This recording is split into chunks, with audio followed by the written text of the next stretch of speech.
This is the all-new Community Connection. I'm your host, Jade Harrell, keeping you connected to our community. The St. Louis Job Corps has a new executive director, and he is changing things around there. There's a new sheriff in town, so to speak. I am joined by Executive Director Redford Salmon, who is here to make a new opportunity for our students at the St. Louis Job Corps. Thanks for joining us today. Thank you for having me. It's an honor to be here and a privilege. I just wanted to tell the community about the new things that we're doing at the St. Louis Job Corps Center.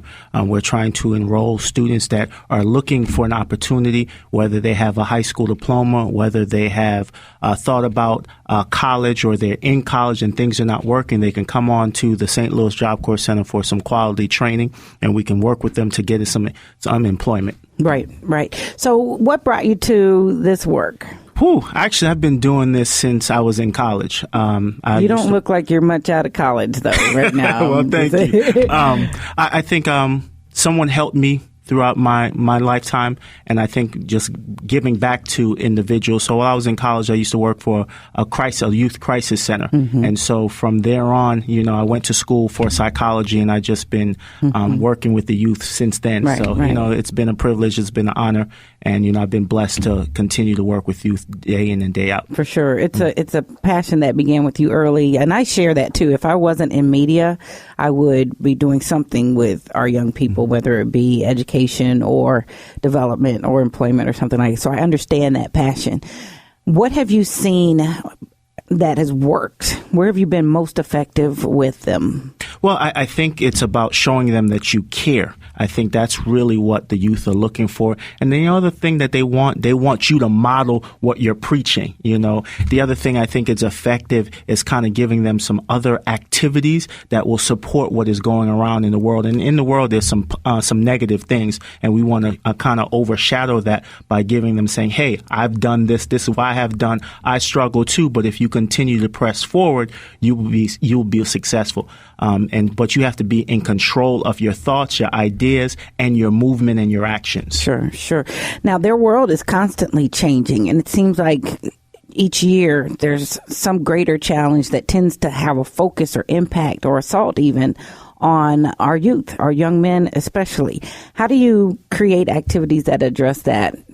Well, I think activities are based on what they like to do. Okay. And so we want to... What is that anyway? Well, I think... Because many adults are going, I don't know how to reach them. That's true. Let's help them out a little bit. Well, I think part of it is looking at what they like, some of the things that interest them. So since we're talking about radio, yes, they like to sing, they like to rap, they want to do that type of art. So you want to do that in a more positive way.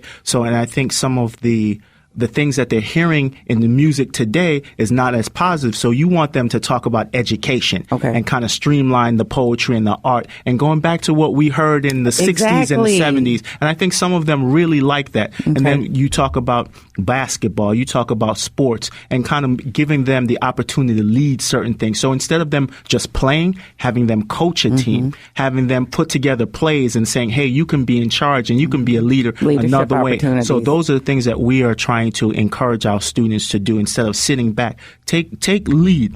If you go to a museum, you may not like a museum. You may not even like opera, but at least you can say that you've gone through it and you can put that part of your toolbox. So in terms of the recreational activity that we do at the center, we want to talk to them about the whole body and soul. It's about your development from top to bottom. So it's not just, hey, playing basketball. Are you really fully understanding what basketball is about? Because basketball is about teamwork. So now I'm going to take that teamwork and apply it to the job market. So I'm going to have to do projects, within my career. So how do I interact with people? So just because they pass the ball over my head, do I get upset? So what happens if somebody submits a project wrong? Are you going to get upset and walk off the project? Yeah. So those are the things that we're trying to incorporate with our youth. Sure. What I hear you say is to bring creative opportunities, creative solutions for them. It's not a matter of standing up in front of a room and directing them to some document or information. Much better, yeah. I think that the traditional teaching, where you had 12 to 15 individuals in the classroom and you're lecturing, you're going up to a board, may not be working today. So we're going to have to do some things. I did see a YouTube video where there was a teacher that she actually did a math problem, but the students sang the math problem, and they learned it that way. So you want to take art and all kinds of things based on what they're interested in to kind of connect with them. Sure. Now, that connection sometimes can also present a challenge for adults because they're trying to steer them away from what they're interested in.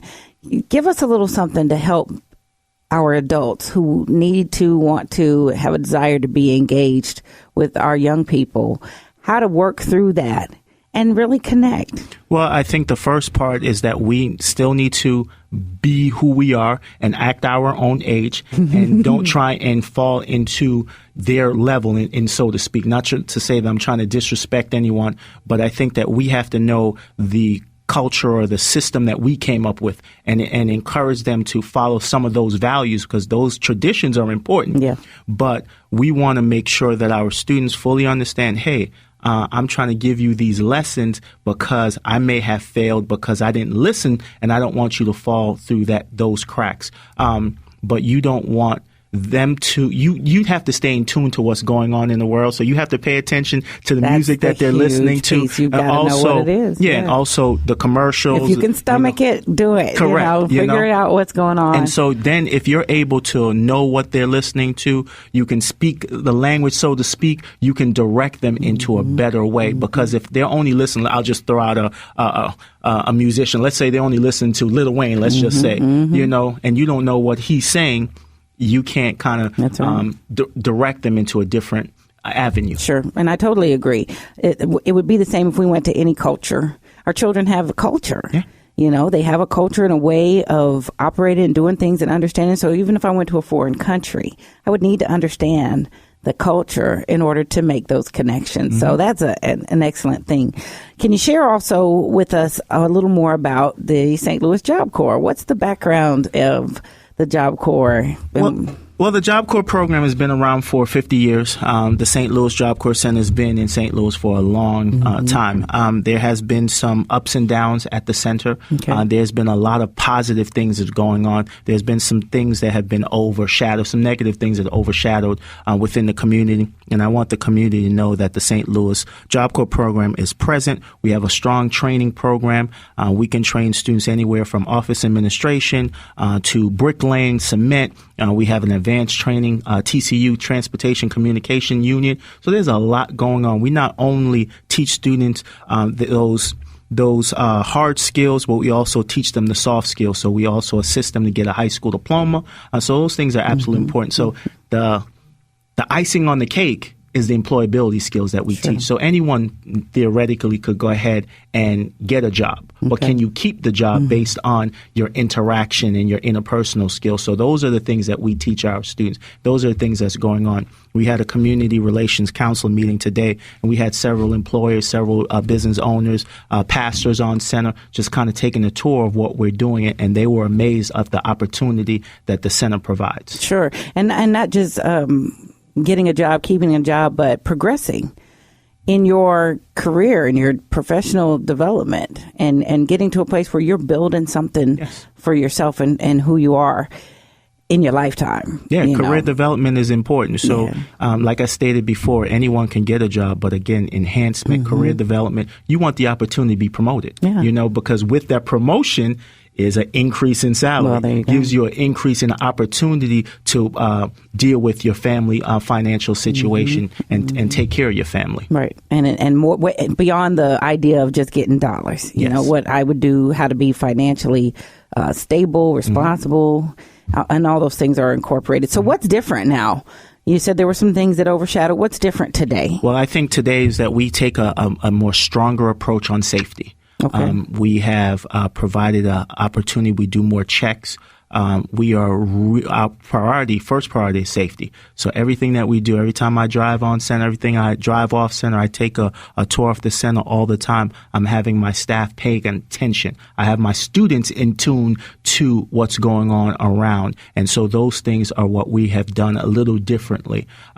We have, yes, if you come to our facility, the outside of our facility does not look very well. It doesn't. But once you come inside, you'll see that warm feeling and that training aspect and the opportunity that's present for our students. That's also different. We want to show the community and the students that are interested, and even the students that are at our facility now, that we care about them. That's so right. You'll see all of those things. Mentoring, that's kind of taking the idea of the big brother, big sister program, kind of giving students hugs without hugging them a little bit. Sure. Just kind of like the poem Footsteps in the Sand. You are walking them through and letting them know we're together in this. So those are some of the things that we've done differently. We've reached out to several employers that we have not worked with in the past, and they're very excited to work with us now. So we want to continue to push that. That's excellent. So who is the Job Corps for? Who's eligible? Who's the invitation for St. Louis Job Corps? The Job Corps program is eligible for anyone that's 16 to 24 years old, anyone that is in need of vocational training. It could be someone that has dropped out of high school, someone that has completed high school, someone that is thinking about, hey, I just need something different. I want training. So they could have gone to college. They could have been in the military. They could even be in high school now. Yeah, they can be in high school now. Exactly. And I know that this school year is about to come to an end. And those individuals that are thinking about, hey, I'm not sure what I'm going to do with my career. I'm about to graduate. What to do next? Come see us at the Job Corps program. So if they want to call 314-679-0300 and talk to our admissions counselors, they will set that up. 679-0300? Yes, ma'am. All right. Well, thank you very much. So glad to have met you and to know you, Redford Salmon, who is now the Executive Director of the St. Louis Job Corps Center, located at 4333 Goodfellow Boulevard. And the phone number is 314-679-0300. This is going to be another hot summer, so we certainly want to create opportunities and have some great things to offer for our young people this year. Thanks again. Thank you very much for having me. I really appreciate it. It's my pleasure. All right, that's it for this week. If you have questions or comments or have something you'd like to include in the community calendar, you can leave a message on our message box at 314-333-8369, 314-333-8369. And for more information about our show or any of our guests, you can visit us online and listen to the podcast at Spreaker.com. That's SPREAKER.com. And search Community Connection with Jade Harrell. You all be blessed, do blessed, and take care.